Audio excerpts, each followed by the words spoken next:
Hi, welcome to this very special interview. Now, this is a bit different to my normal interviews because this is actually an interview with me. Tim, my husband, is going to be interviewing me, and the questions he's got have been given to us by channel members of this lovely YouTube channel, my beautiful channel members that help support me. So I just asked them to come up with some questions that they wanted to know. It could be anything about my personal life, my work, my writing, history, anything. And so here is what they've come up with. So, Tim, you're going to interview me. Now Claire's collated the questions, put them in an order. Some kind of order. So I'm just going to go, there's quite a lot of questions, 2 pages of questions, so this could be a long interview. That's fine. But I'm sure you've got lots of answers to give people. So let's go for it. And by the way, I haven't prepared anything in advance. I just actually and I haven't copied read the and questions pasted them because I wanted things to come naturally to the top of my head while answering them. So, watching this month's videos, I was entertained by the changes over the years in hairstyles. That's a personal question. And most interesting, the evolution of your tattoos. Ooh. Can you discuss your tattoos? Which was first and what they mean to you? Oh, okay. Oh, well, I can't show you my first tattoo because it's actually by my belly button. I don't think that would be appropriate. But I've got a rose, an English rose. In fact, it's probably the red rose of Lancashire, where I was born, by my belly button. And it's got no meaning at all. I just did it on a kind of whim. I just liked it. So that was my very first one. I think that was in 2007. My second tattoo is on that shoulder and is of Stitch from Lilo and Stitch, my very favourite Disney film. I absolutely love the story, the meaning of the story. It's got Stitch with the hibiscus flower and then the word Ahana. I love the family. Nobody gets left behind. Nobody gets forgotten. I've said that in the wrong order probably. But I just love that film. And we went to Disney, didn't we, back in Good holiday, 2012. 2012, can't remember. A family holiday, a bit of a holiday of a lifetime. We stayed at the Polynesian Resort, which is all decked out in sort of Lilo and Stitch kind of thing. And I had that tattoo done in Orlando while we were away, just as a kind of memento and a reminder, a memento of the holiday and a reminder that family is absolutely everything. So that was number 2. What was number 3? Number 3 was that one. Because I got to hold the Books of Hours, Anne Boleyn's Books of Hours at Hever Castle. And so that was in commemoration of that. Le temps viendra, the time will come, je Anne Boleyn. So that's Anne Boleyn's inscription from her Book of Hours, the one that's on display at Hever Castle. So that's that. And that one? Was that one or my foot next? That one. No, it's my foot next. Oh, okay. My foot. On my foot, I've got a saxophone, because Tim's a saxophone player.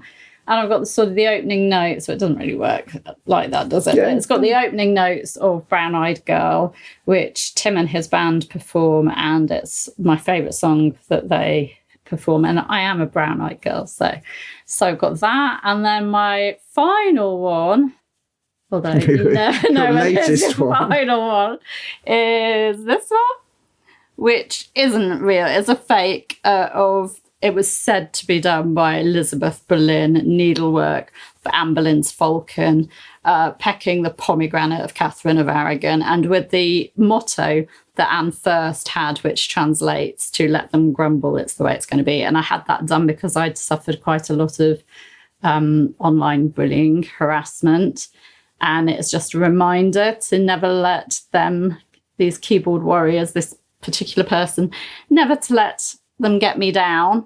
And I was just going to carry on because let them grumble is the way it's going to be. I'm going to be out there still doing what I do.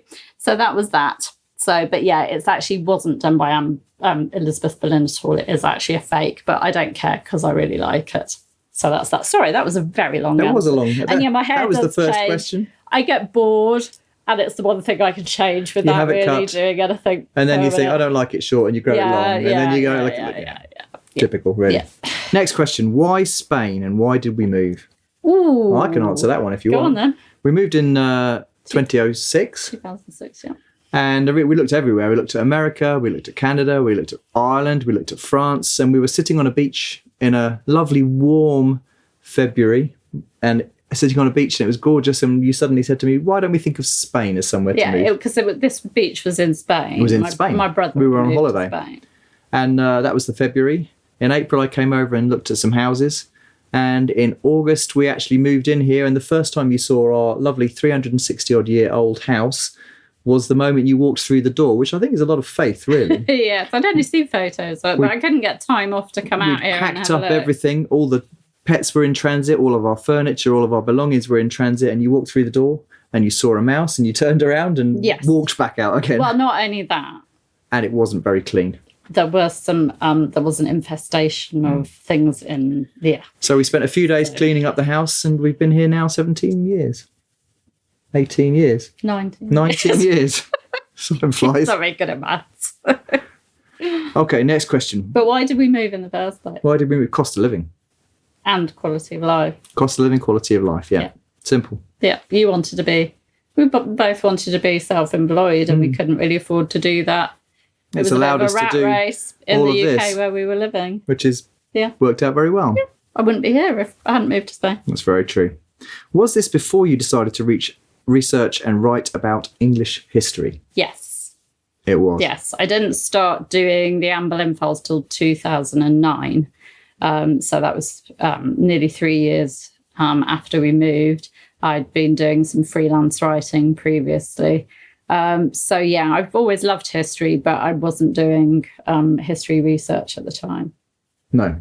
So you grew into that, and it's taken over, it's taken over quite a lot.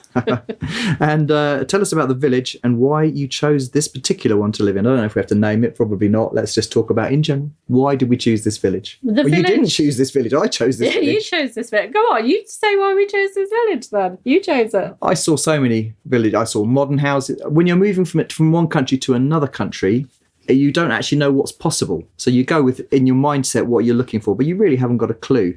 I looked at old houses. I looked at new houses. I looked at not even built houses. I looked at different areas. Looked in towns. You looked at dried riverbeds. Oh, and I saw some amazing places, but you wouldn't want to live in them. Somebody would want to live, but not me.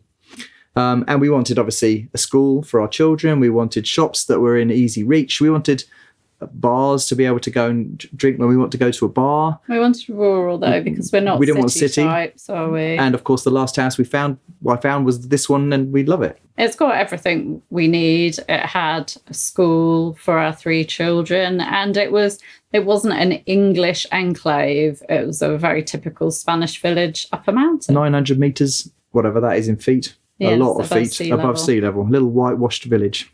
It's lovely. Yeah. And our home, what's it like? Yeah, well, I can't remember how old it is now. I think a few years ago it was 367 years old. So it's over 370 years old. So 1600s. We were told by our neighbour it was the second oldest house in the village, but we don't know if that's correct. But it's old and it's a project. Bits of it need work. As you can imagine, it needs work. It looks good when you just see this shelf behind, but various bits are falling with the ceiling above us. Yeah, it's an interesting. Yes, it's a project. It's a bit of a project. I like that. Yeah. Yes. Have you always had a love for history? Yes. Yeah. My father, he's always been interested in history. In fact, his degree was in French and history. He's always had a love of history, and I've got that from him. And grew up going to, historical places. I was surrounded by history, so growing up near Stratford-upon-Avon. Got all of the Tudor buildings in Stratford. I grew up 2 miles away from Coton Court, the Throckmortons. Everything where I grew up was called something Throckmorton. I think my dad was in the Throckmorton Fishing Club, Throckmorton Arms Fishing Club. I think he was, yeah. I was surrounded by history, and I've always loved it. And I remember when I was 11, first coming across Henry VIII properly and just being astounded by the fact that this guy could have married 6 times and executed 2 of them. And I remember I actually came across Elizabeth I in infant school. We did it used to be on the curriculum. We did a little play about her, and I was just surrounded by it, and I've always loved it. Leading on from that, does your family love history? You like I do like Egypt. it. I do. I'm fascinated by Egyptian history. Absolutely. Yeah. But not to the level that you love Tudor history. No, and the children, not really. No. Typical of children, really. If their parents like it, then they probably don't. My other love is literature, and our daughter Verity's got that from me. But yeah, and languages. Our son's our eldest has got that, but our youngest is very much like you, more into sciences. Yeah, computers. Technology. Yeah. So no. What do you do to relax? To relax, I read. I'm a voracious reader with my Kindle. I just read. I like keep fit. That's been a bit tough recently with various health concerns, but I'm sort of getting back to that. I love being out sort of in nature, spending time with friends. Picnics? Yeah, I like going for picnics with family and friends. Walking, love walking. But yeah, I would say reading is That's definitely what you do the most. My favourite things. How did we meet? Can you remember? How did we meet? I can. We met at university. We were in the same hall of residence and we were on the same floor. It was a mixed floor. We were on the same floor of the hall of residence and we met. Well, I knew you because I'd seen you around. I'd seen you with your saxophone on your back or your sports kit when you were going climbing. Knew who you were and we'd sort of spoken in the kitchen and everything. We really annoyed me once by telling me my rice was done. When I knew my rice was done, I was just getting other bits ready. Just being helpful. Just annoying bloke. And then we were sat round the table in the kitchen one time, a load of us, just socialising. And somehow we got on to talking about romance. And I just laughed and said, I've never known romance. And I said, I'll show you romance. And you went, yeah, right. Yeah, right. And I did. And then you said you'd take me out. I did. And my friend chauffeur drove us with a top hat on to a restaurant. It was... Do you remember, if you were in the UK, do you remember the days of Pizza Land? In the Daily Mail newspaper. Okay. I was a student. You used to buy one pizza, get one for 1 penny. And dessert. Buy one dessert, get one for... Buy wine, get one wine. It was amazing. Were great, those vouchers. It was romantic. It was. But I remember the week leading up to the day, I kept knocking on your door You don't really want to. You don't really want to. Like, yeah. And that was it. And that was it. That was a long time ago. It was. So how long When was it? When we met, 1992. But we first started going out early 93. Yeah. Yeah. How long did we date before we got married? I'm glad you're answering this. We started going out, I think, was it the February of 93? Yep. Because I think I was going out with you before Valentine's Day. Yeah. Because I had that mystery Valentine's card. You did. No, if you are watching and you were my Valentine in 1993, please tell me. Comment below. Because it really annoyed me that I never knew who it was. Because the message was, don't forget about me. And I was like, how can I promise that when I don't know who you are? But anyway, I still love you. I wouldn't go off with that person. Sorry, what was the question? How long did we date? So we started going out in February. We got engaged that August. We did. So I was leaving university. You were in your first year. I was leaving university. We got engaged, much to the astonishment and horror of your parents. But my parents were, yeah, we're getting rid of Claire. No, they were just really pleased for us. But then we left it 2 years. Even though we felt that we could have got married straight away, we left it 2 years until you'd finished your degree. Yeah. You went on to do a master's in the first year of marriage, but we just waited to let to let people come round to the idea and yeah. Did you know right away that you were in love? And you can't say no, really, can you? Did I know right away? Yeah. Oh, I knew on that too. First day. Oh. Yeah. Yeah. Oh. What was your favourite anniversary and why? Favourite anniversary? What, like wedding anniversary? Well, I presume that rather than historical anniversary, given we're on the personal kind of questions here. Ooh. I enjoy every anniversary. Yeah, I've really enjoyed the last one that we had. That's freshest in my mind, isn't it? Because we went to Alcalá La Real, and that was just a lovely place, and we just had a really nice coupley time. Yep. And but then I would say our 25th that was anniversary. Good. We both got back into your wedding dress. Yes, you put on your wedding suit. You had your wedding shoes. You had your wedding bouquet. Yeah. Everything. Yeah. I had my suit. Even my wedding underwear. I wasn't going to mention your wedding underwear, but yes, you did have that as well. I had my suit, my same tie. I think it wasn't the same shirt. It may even have been the same shirt. It was the same shirt. Shoes. And we had one of our friends who's a photographer take photographs of us. So on the beach. Yes, early lovely. Sort of sunset. So that's quite romantic, isn't it? Yeah, and then we had a party. Yeah. With friends and that. But it was during the pandemic, so we were wearing masks for a lot of things, weren't we? No, that was good. So we managed to have a party. It was just when things were opening up, wasn't it? So we did manage to have a party. We were going to go over to Hever Castle and renew our vows, but that didn't work out. No, it didn't work out with the pandemic and everything. It just, Whoever asked this question would love to know how our children and grandchildren are doing. They remember years ago when Verity helped with the illustrated Kings and Queens of England. Are they still involved in the Anne Boleyn Files and Tudor Society along with the publishing? Well, they're doing fine. All of them keep growing. They keep getting older. They're all in their 20s. We've got one grandchild. Off out in the world doing grown-up things now, which is amazing, really. Verity sometimes helps with bits and pieces. Not really particularly her focus, but if we really need help on something, she's very good artistically. She's quite good at helping with Canva. She likes Canva. Yeah, she's quick with that. When I'm trying to do things on Canva. And I'm busy doing something else. Because she'll just go, give it here, and she'll just, and she's done it. Whereas I'd be like, how on earth do I do that graphic? And our eldest son is a YouTuber, so when we have questions about and he's an English teacher, YouTubey things, he often has an opinion on how to get the best out of YouTube. So that's always very useful. Yeah, that's good. They're doing fine. Yes. So one is out of the country, married with a child, and he's teaching and doing YouTubing. Middle one is home at the moment, but looking for jobs. Qualified as a high school teacher. And then our youngest is away studying, doing carpentry. Yeah. So, all fine. And our grandson is 8 years old now. Wow, time flies. It does fly. Yeah.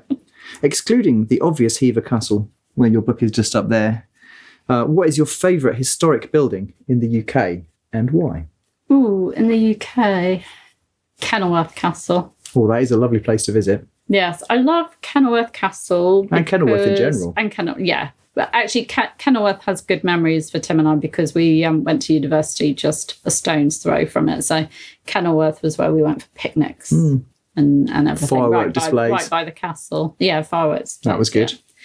Yeah. But Kenilworth Castle, because I love its haunting ruins, but I just love that it stands as a testament to Robert Dudley's love for Elizabeth. He built those state apartments that are now in ruin. He built those state apartments for her visit when he was going to woo her for the last time. This was his final kind of push for her to kind of marry him.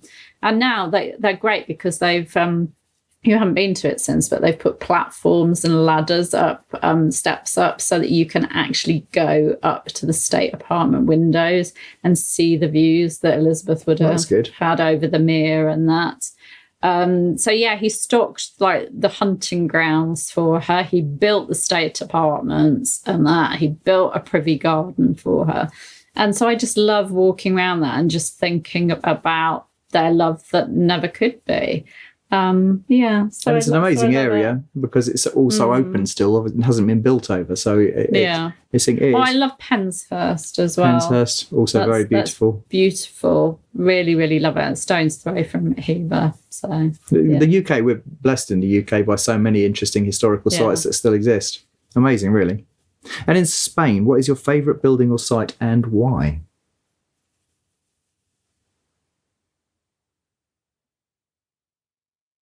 It's a tough question.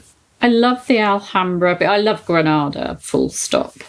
I love the Alhambra. I love going there and imagining Catherine of Aragon in the Nasrid palaces because I just kind of think what a culture shock it must have been to go, because she went from the Alhambra to started her travels there to go to the England to marry Arthur. And what a shock it must have been to leave the Alhambra with its flowing, clean water, its citrus groves, the lovely weather in Spain, and to go to dark, damp England. And, you know, London wasn't great then. And then, you know, her and Arthur ended up in Ludlow, which Ludlow is beautiful, but in those times, drafty, damp castles. Nothing compared to the Alhambra. No, the beauty of the Nasrid, you know, the Moorish architecture and that. So I'd have to say Granada. I do like, I don't know, I liked Alcalá when we went. That was interesting too. There. Again, Spain is another one of those countries where there are castles everywhere. You know, from here to 10 minutes down the road and you're in a Moorish castle. It's incredible. It's everywhere. Yes. It's in our village. We have Roman remains in our village because obviously the Romans were big in Spain, and a lot of Moorish things like Moorish mills. Moorish mills. Just 2 or 3 minutes walk away. The terracing of the land around here is Moorish. There's history. So everywhere. If you want to step back 500 years or 2,000 years, it's just outside the door. It is incredible, really.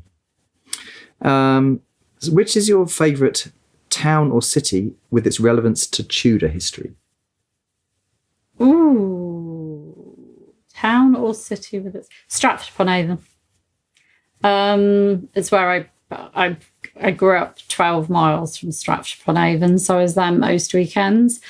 I loved it for what it was then. Used to go with friends. Used to have a church service in the evening on Sunday night, and then with all my church friends, our sort of youth group, we used to go down in the summer. We used to go down to the river. By the Royal Shakespeare by the Royal Shakespeare Theatre, and we used to play sort of football or catch and whatever, and have a picnic. I took it for granted, really, and I used to go to plays at the Royal Shakespeare Theatre as part of my English Lit O-level and A-level. And now going back, I love the history of it. I love to go to Holy Trinity and see Shakespeare's resting place, Shakespeare's birthplace, and just all the Tudor buildings. You do take it for granted when you live there. Yeah. Of course, I mean, 2/3 of the people that are watching this video will be from the America or certainly not from the UK. I remember our sister-in-law when she first came over to the UK. She was from Venezuela, and we were living just in a quaint Oxfordshire village with thatched roofs on buildings that were 500. And wow. She couldn't believe that things were that old. You just take it for granted because it's all around you. So it's interesting to see these things through somebody else's eyes, I think. So I would say Stratford. I love Oxford as well. We used to live near Oxford. Oxford, again, you take that for granted when you're living there. You just, all the cloisters, all the colleges, all that. It's just stunning, and it's just there. And then Woodstock. Bristol. I loved Bristol when I went to Bristol recently. Absolutely loved the sort of history. So I think knowing the history definitely brings places that you visit. Again, fantastic we went to York place. When we were first married, when our first child was tiny. Yes. Yeah, so many places, but Stratford is my first love. Moving on to work. Okay. Although, can you call history work? I guess you probably can. How did you get started as a historian and an author? Okay, well, I got started by, I've told this story so many times, but it was the dream I had. We'd been watching the Tudors, so the dream was definitely inspired by us watching the Tudors series. And I think we'd probably watch season 2, spoiler, Natalie Dawn resembling, she gets there. It happens.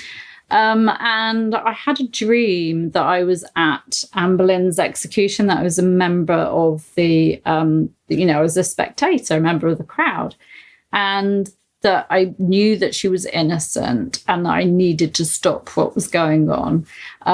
So I tried to call out, I tried to yell, and I just couldn't. And it's one of those dreams where your mouth, your tongue and your mouth are just so dry you can't get things out. And then you wake up sort of shouting, but you can't, you're mumbling.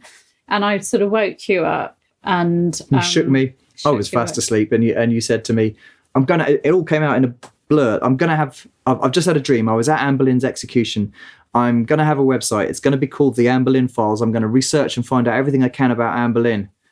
And I, of course, in my okay, and rolled over and went to sleep again. No, I'm serious. I'm going to research her story. So I set up a website for you, and it took off. And I need to tell people that she was innocent. I need to research her story. I need to. And really, at this point, I kind of thought that nobody was ever going to read what I wrote, and I was just kind of using it as a journal of my research. And then people started gradually finding it. I mean, that first post, of course, is still on the website. Yeah. And it's February 2009. You're still doing the same mission. You're still there, researching and finding out as much as you can. And then was it 2012 where our dear friend Linda, who I met through, which is the next question, what inspired you to write your first book? Oh, okay. Our dear friend Linda, who I met through the Anne Boleyn Files, she was one of my first visitors, said to me, have you ever thought about publishing a book? Because you've got so many articles on the Anne Boleyn Files, which, people love. Why don't you collate your most popular articles and make a book of them? Now, I knew that no publisher was going to be interested in a collection of articles that are already out there, free to read on the internet. So we self-published it. I learned all about how to publish a book and publish it. It took not very long to actually learn it all and publish it all. And it was called the Anne Boleyn Collection. But by this time, of course, maybe 100,000 people were coming by the website a month. So that's not a nice platform to be able to launch a new first book from. It took off. It took off amazingly well. And you realised this was a big thing. This was a good thing. So therefore... And it had always been my dream to be a writer. Writing was... I'd been writing... That was probably, instead of reading, writing was probably my thing, my relaxation, my hobby when I was growing up. Just writing. I've got so many sort of manuscripts and that notepads and that with stories in. And those were fiction, but I'd always wanted to write. And I had been a freelance writer writing for other people up until this point. And this just, I was able to write about something I loved, that I was passionate about. And it took off, and I ended up getting contacted by publishers and agents. Well, by this time, you'd realised that writing books was a really good thing to do because you enjoyed doing it, and they went very well. And in that year, you did The Fall of Anne Boleyn. You did, I can't remember. What did I do on the first one On This Day in Tudor History? I'm not sure. No, that wasn't that year. But in that year, I think you did 3 books, 3 or 4. I don't know. I can't remember. Of course, they were all very good. And as I'm sure everybody can imagine, once you start having that little bit of success, everybody comes to you. So this now turns into my story rather than your story. But people, will you have a look at my manuscript, or would you be interested in publishing my book? And so I realised at this point that it would be sensible to set up a publishing company and do it properly. So I stopped what I was doing and really moved over into publishing, which of course I still do. So Made Global, that was set up really just to publish me, to be kind of an entity that was just publishing my books, ended up helping people that wanted their work out there as well. And we've obviously came out of frustration with the publishing world and what publishers were offering authors. It is fascinating when you see the world of publishing from the inside, which obviously we're in that position, and then the offers that are being made to authors out there. There's quite a disconnect, really. So and we became friends with all of our authors. We love all of the authors that we've dealt with, and even the people that we didn't end up publishing because it wasn't right for them or it wasn't right for us. It's fascinating to see manuscripts. It's fascinating to see what takes people have on history, and if we can help those people, then of course we've enjoyed doing that over the years. Yeah, it's been good. Is it easy? Not always. No. Well, where people are involved, things go wrong as well, and relationships break down and stuff. And the world of publishing has changed.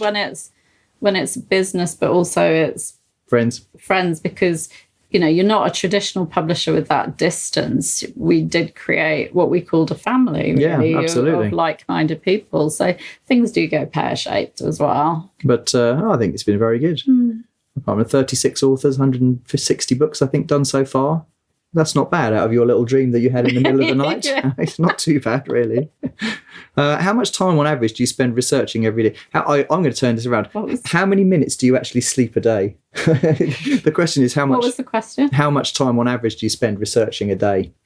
Every minute? Yes. Yeah. Because I'm preparing for YouTube videos, which is my main focus at the moment, is the YouTube videos rather than books. Although poor Catherine Howard, the Fall of Catherine Howard, a countdown, she really needs me to go back to, and I keep saying I will, but at the moment it's hard because of my my health issues. I get very, very tired, very, very tired, and so I either need a siesta or to go to bed early, and I get brain fog as well, and that is having a real impact on my output and what I can actually do, which is really frustrating when you're someone that's used to working long hours and really throwing yourself into things. So I'm finding that really hard at the moment, really frustrating. But yeah, every minute of the day I'm researching something and going down rabbit holes, either for my own kind of enjoyment or because someone's asked me a question or for videos. Making a video a day is a really big commitment because you have to research it, you have to write it, we have to film it, I have to edit it, publish it, do the thumbnails. It's a big, proper full-time job, really. And has any professional or personal struggles threatened to make you change course? Yes. Often? Yes. Yeah, that's why I've got this tattoo.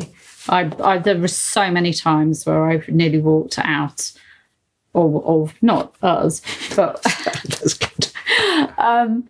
out of what I'm doing, because as soon as you put yourself out there, as soon as you put your work out there, you're inviting people's feedback, which is fine. And I love feedback, whether it's critical or good feedback. But sometimes there are people that they're not giving feedback. They want to bring you down and destroy you. And we've had that as a publishing business. Oh, absolutely, we've had people try and actually destroy our business. Anybody in the public eye, there's jealousy, or there are people that have different opinions or whatever their own personal thoughts and agendas are. Yeah, of course it's not easy. But yeah, it had a few times it's turned to kind of harassment and bullying, and I thought, you know what, is this actually worth it? But then I think of all the positives. And there are 10 times as many positive comments. There are daily positive comments, which we obviously really appreciate, and you read every comment. You don't let any comment lie. Equally, when somebody is hurtful, it's difficult, as I'm sure everybody understands that. But no, I think you're sustained by the lovely comments that you get and the nice community of people that are around you and us. Yeah. What habits help you to stay productive? You're just a hard-working person, is from my perspective. I'm quite motivating, quite stubborn. So if I've committed to something, it's not often that I will let people down or have to pull out of something, or, so I'm very committed and driven. What habits? I don't know, really. Just actually researching and writing all the time, keeping in practice with my writing. So I'm always working. We don't really have weekends, do we? Because generally there's something that comes up in the week. Or I'm performing somewhere. Yeah, and so we're catching up at weekends. So I don't know. What habits? It's just daily working on it because you have to, and because you enjoy it. It's worth, you realise it's worth doing it. So you just are that kind of motivated person and you just get it done. Yeah. What strategies have helped you to expand your audience? I don't think we've been very strategic about it. We've tried. Yeah. Yeah. Being nice to everybody. Well, I think that's a very positive consistency. Strategy. Yeah. Just working on things and I don't know. I think being human, actually just interacting with people. I know with my events, for example, the online events I do, that I have my regulars, don't I? That lovely group of people. Lovely group that just register for every event, because what we enjoy, what we really love is the Zoom calls we have and the discussion. And, I've always tried to connect with people and make history accessible, because I'm not an academic historian. I'm kind of self-taught. I just love connecting with people, but that's not a strategy. That's what I love doing, because I'm a people person.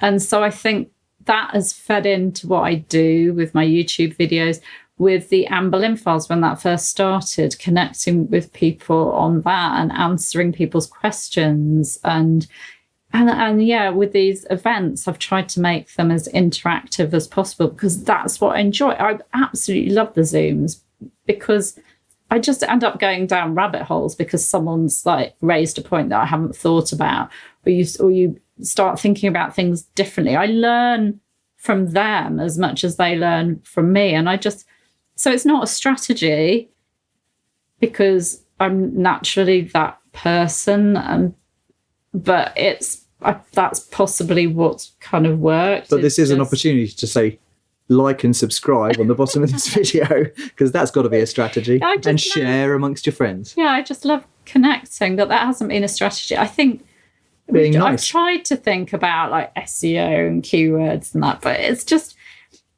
I can't falsify thing. Yeah. No, because it's history. It just doesn't. You can't really do that.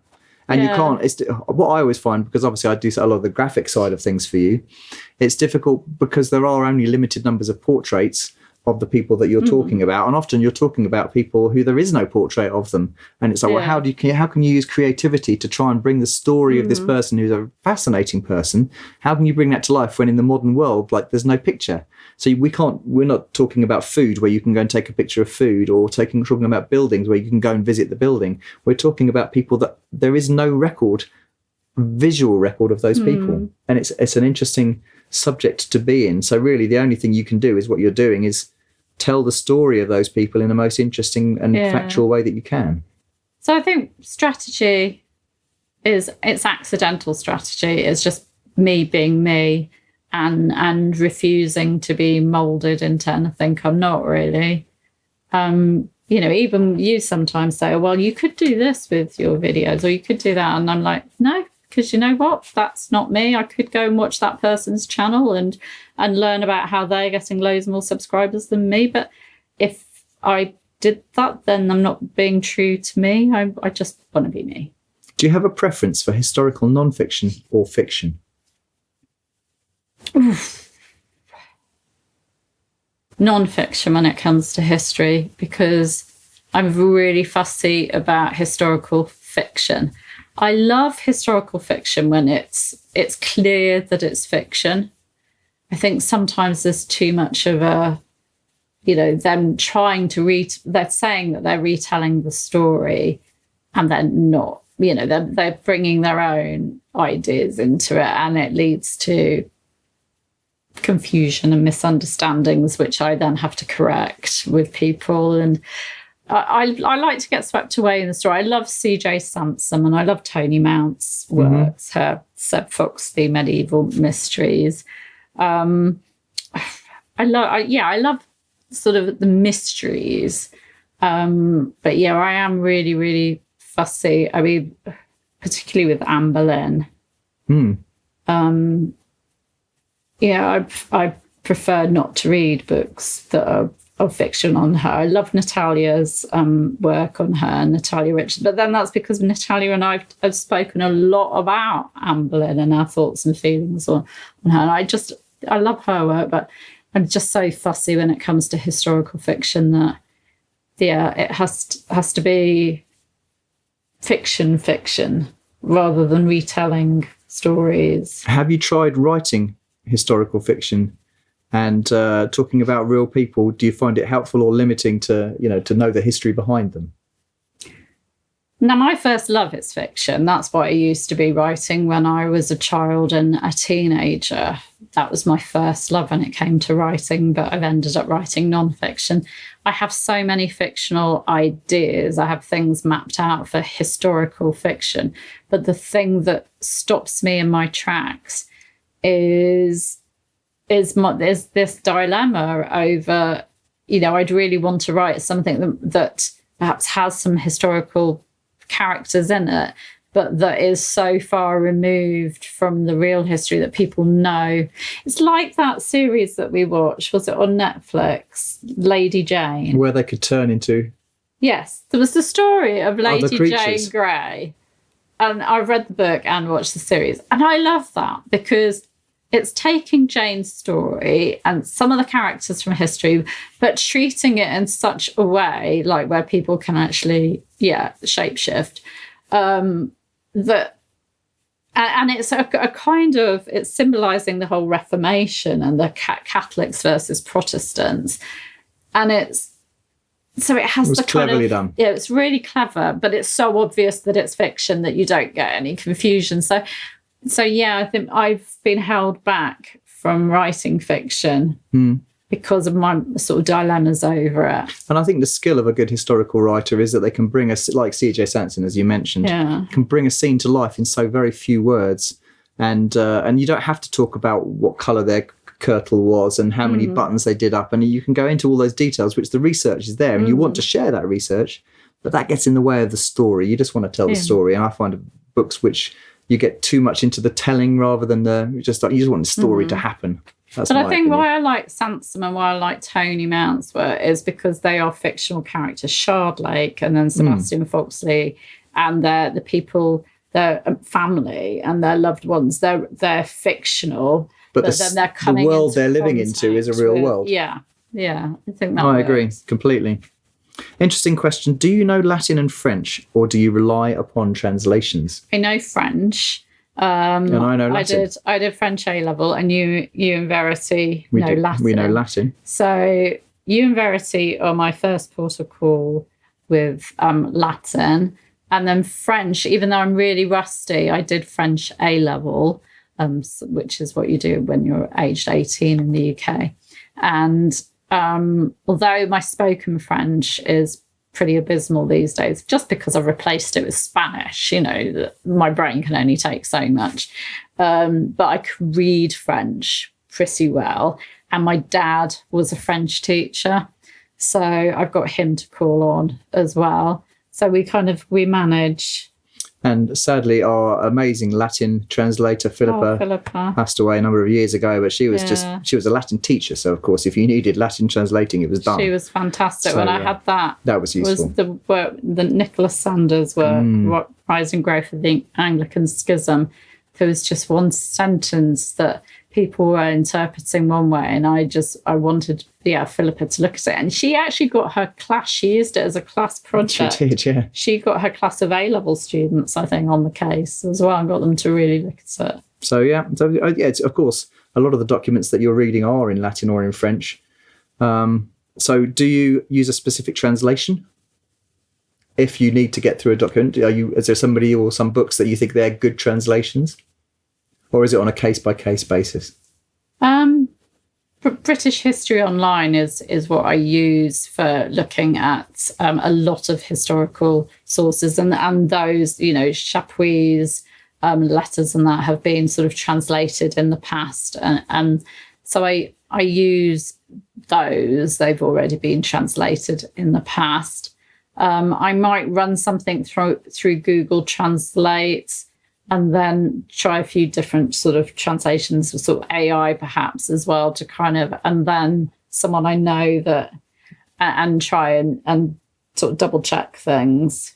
But I'm reading Chapuis letters in English as they are in the, it's calendars of, incredibly hard to actually read handwritten Tudor documents. Yes. But you get faster at it. You do. I've enjoyed doing that. I think it's the National Archives have got a course for paleography. That's handwriting, isn't it?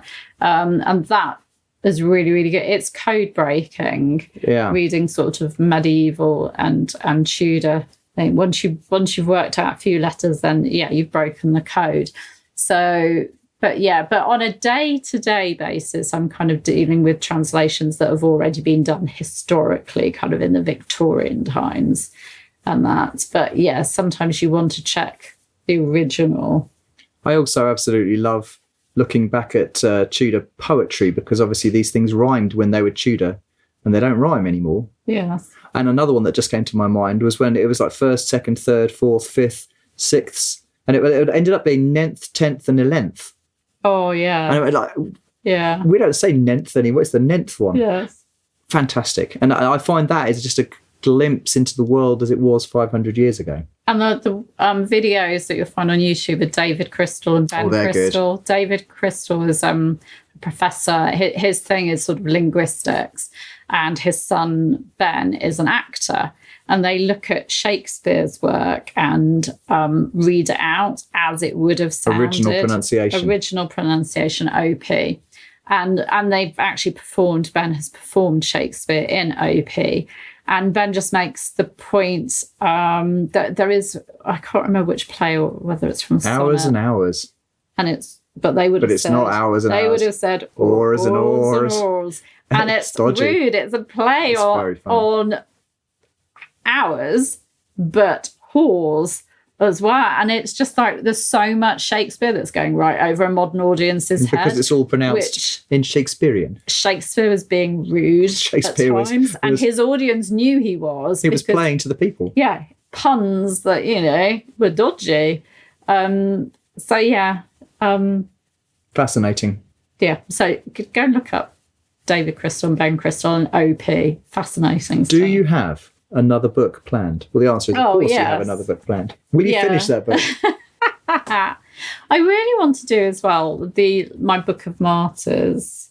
Okay. Because I really do love my On This Day videos when I look at martyrs and that. And there are so many that I don't mention. There are so many. And I'd love to do a kind of modern version of John Fox's Book of Martyrs. And so I've started doing that, but put that to one side. Catherine Howard, I really want to get that finished. I stopped it when I knew Gareth Russell, my friend Gareth Russell, was doing his book on Catherine, because I thought there's no way I can compete with Gareth. No, I'm just going to leave it for a bit. And life gets in the way as well. Mm-hmm. So poor Catherine, I keep leaving her, but I really do want to get that book. Well, done. I know a good publisher who might want to publish your books. Moving on to history. Now, we've been all that time, we haven't even talked about history yet. Well, we kind of have. If you could go back in time, would you like to live at court and potentially alter history? Or would you exist as an undetected modern person and find out the answers to your most enduring questions? So to go back as someone historical, or to go back as a modern person, but incognito. To time travel, kind of. Well, no, none of those. I'd perhaps go back in history and be a peasant and just survive. Be able to eat fruit and veg and have a much better life. And if I gave birth, it would be the midwife. So I'd have less chance of things going wrong with a midwife that's used to delivering babies. No, okay, if I went back, I'd like to go back, perhaps time travel as a modern person, and try and get some answers to various questions like, Hamlet, when were you born? Yeah, is that the biggest question? That is the biggest question you are answering. Born? She wouldn't know, though, would she? Did she know when she was born? Yeah, I think you would know. You would know when you were born, yes. Okay. Yeah, but birthdays weren't a big thing. But you would know when you were born. If you got both parents living, you would know when you were born. But, Sir Francis Knowles, bless his heart, is one of my favourite historical characters, simply because he wrote his children's birth dates down in the family Latin dictionary. That's pretty good. So useful. Mm. Besides Tudor England, which place and time period would you most like to visit for a day?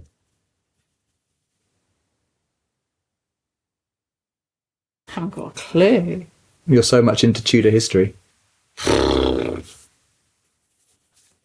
really interested in Victorian times, but I don't think I'd want to visit it, really. I think perhaps the Romans, to go and visit a Roman villa, typical Roman villa with the underfloor heating and, all the mod cons. But, when the Romans left England, for example, England went kind of backwards, didn't it?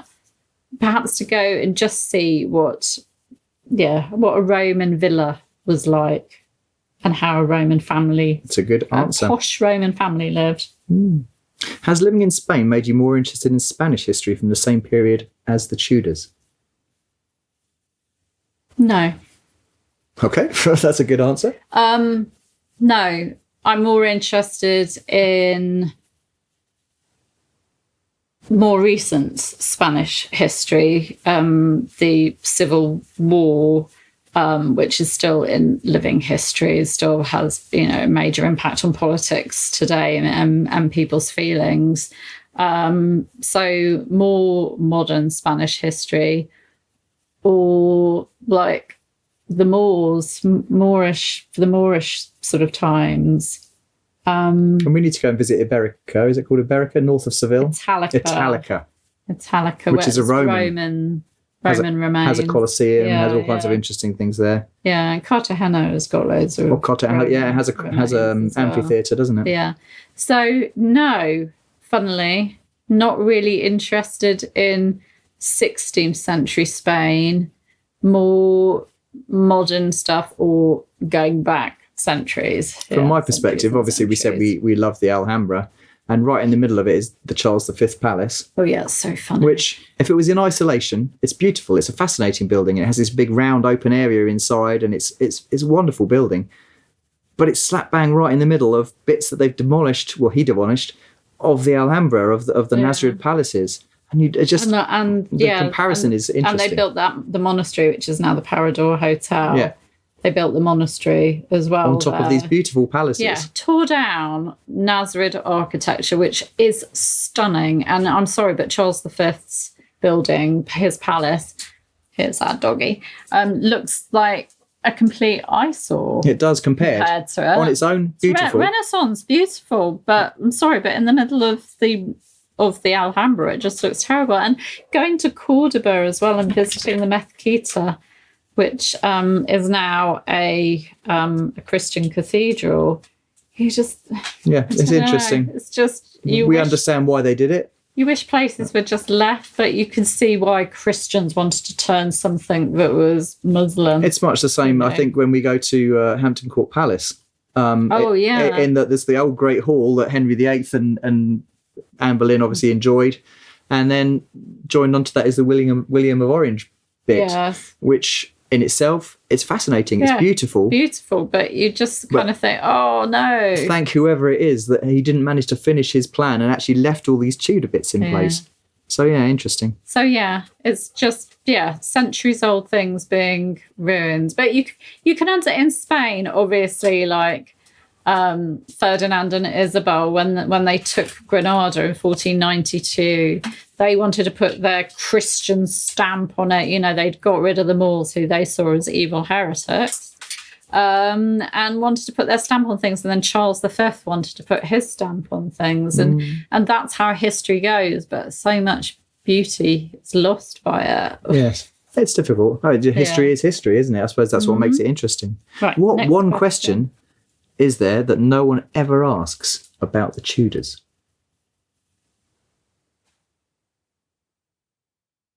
Don't know. I'm trying to think. No one ever asks about the Tudors. This is actually your last question. I've come to the end of the questions. Not many people ask about the origins of the Tudors. Which I've been recently delving into,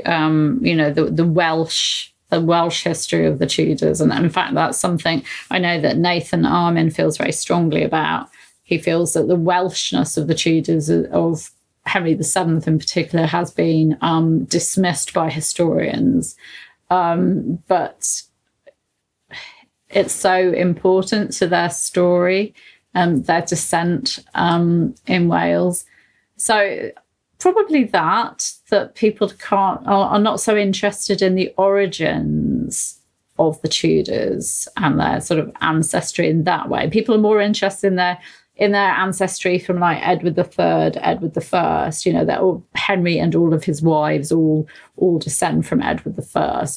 Not the Welshness.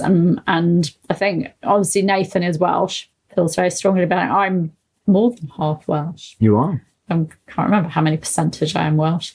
But that's something that I find interesting too. Mm-hmm. So perhaps that. And people were very interested in Deborah Bayani's book, Jasper Tudor. Yeah. But I think for me personally, I don't get many questions about the origins. You get more questions about the 6 wives. And you spend a lot of your time talking about lesser people that nobody's heard of. Yes. But thankfully, there are still records of these people. Yes. Yeah, good questions. Thank you for the questions. We really enjoyed that. Oh, I'm now going to go away and think, I wish I'd said that. And why didn't I say that? Yeah, because, that was interesting questions. Thank you, channel members, for that grilling. So like I said earlier, like, subscribe. Oh, yes, please do. Thanks so much for subscribing to Watch Claire's videos. Oh, and do consider becoming a channel member. Well. We've just finished the monthly magazine. Yes, yeah, it's going on the being shared with my Privy Council later today. And you can be part of the Privy Council too. Yeah, for lots of Tudor history goodies. So thank you. This has been a joy. Thank you. I'll see you soon. Bye-bye. Bye-bye.